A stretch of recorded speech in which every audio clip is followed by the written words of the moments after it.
జాతకం, జ్యోతిష్యం.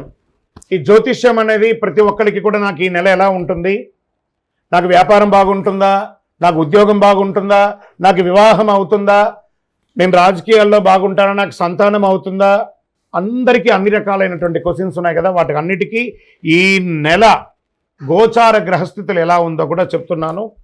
బాగా గుర్తుపెట్టుకోండి. జాతకం పడుతున్న వర్షానికి ఒక గొడుగు మాత్రమే, కానీ జాతకం జీవితం కాదు.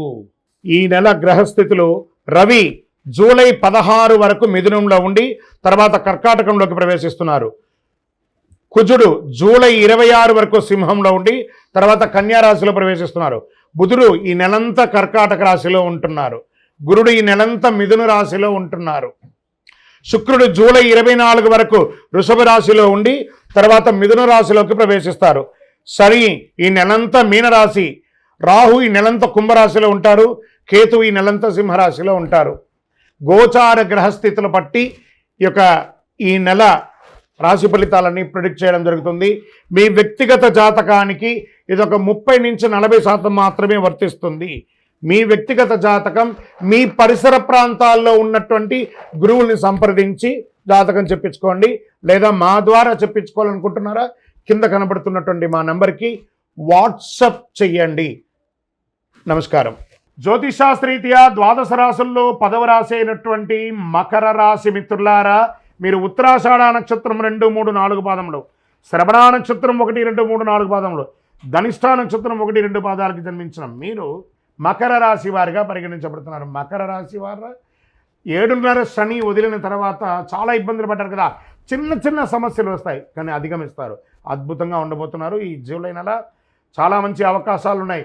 అవకాశాలు, సవాళ్ళు రెండు ఉన్నాయి.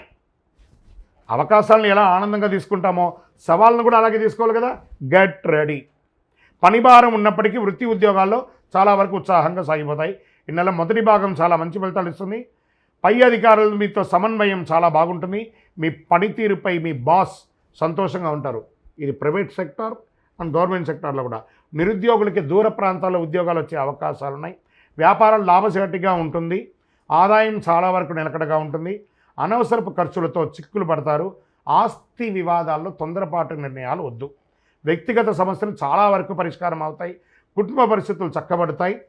లీగల్ ఏమైనా ప్రాబ్లం ఉంటే అవన్నీ కూడా తొలగుతాయి. విడిపోయిన భార్యాభర్తలు కలిసే అవకాశాలు ఉన్నాయి. అసాంఘిక కార్యక్రమాలు చేయకండి. మీ యొక్క సమయం ఖాళీగా ఉందని ఏదైనా అసాంఘిక కార్యక్రమం చేయడం వల్ల అది మీ మెడకు చుట్టుకుంటుంది. సోషల్ మీడియాలో జాగ్రత్తగా ఉండండి. పిల్లల నుంచి 1-2 శుభవార్తలు వింటారు. కొందరు బంధుమిత్రుల సమస్య తలెత్తవచ్చు. ప్రేమ వ్యవహారంలో సాదాసీదగా ఉంటుంది. అవాంఛిత వాదనలు, భార్యాభర్తల మధ్య విభేదాలు ఏర్పడతాయి. మీ పిల్లలు మీ మాట వినకపోవచ్చు. మీ కుటుంబ సభ్యుల అంచనాలు అర్థం చేసుకోవడానికి మీరు సమయం కేటాయించాలి. మిత్రుల వల్ల ఆర్థికంగా నష్టపోయే అవకాశం ఉంది కాబట్టి మిత్రులు నమ్మి డబ్బులు పెట్టకండి. శత్రువుల ద్వారా కూడా ఇబ్బంది పట్టచ్చు. విద్యార్థులు బాగా శ్రమపడాల్సిన సమయం ఇది. కళా సాహిత్యం మొదలైన వాటితో అనుబంధం ఉన్న విద్యార్థులు కూడా మంచి ఫలితాలు సాధిస్తారు. ఆరోగ్యం బాగా మెరుగుపడుతుంది. అలర్జీ, దగ్గు, జలుబు వంటి శారీరక రుగ్మతలు రావచ్చు. చిన్నది మాస 3వ వారంలో శస్త్రచికిత్స అవకాశం ఉంది. నిర్ణయాలు తీసుకునే ముందు జాగ్రత్తగా ఆలోచించి చాలా ముఖ్యంగా తీసుకోండి. రాజకీయ నాయకులకి మిశ్రమ ఫలితం అని చెప్పచ్చు. షేర్ మార్కెట్ మిశ్రమం. వ్యవసాయదారులకి అద్భుతంగా ఉందని చెప్పచ్చు. మీడియా రంగం వారికి బాగుంది. ఐటీ రంగం వారు ఉన్నారు చూసారా, కాస్త ఉన్న ఉద్యోగం నుంచి ఇంకో ఉద్యోగానికి మారచ్చు. ఉన్న ప్రదేశం నుంచి ఇంకో ప్రదేశానికి, ఉన్న దేశం నుంచి ఇంకో దేశానికి మారవచ్చు. ఇది ఒకటి చూసుకోండి. చంద్రాష్టమం ఈ నెల 26/7/2025 3:52 మధ్యాహ్నం నుండి 28/7/2025 12 గంటల మధ్యాహ్నం వరకు ఈ 2.5 రోజులు చాలా జాగ్రత్తగా ఉండాలి. చాలా వ్యవహారాల్లో ఆచితూచి ఆలోచన చేయండి. అదృష్ట సంఖ్య ఈ నెల 3, 7. సానుకూలమైనటువంటి రోజులు 1, 3, 7, 11, 14. ఆరాధించాల్సినటువంటి దైవాలు ఎవరు?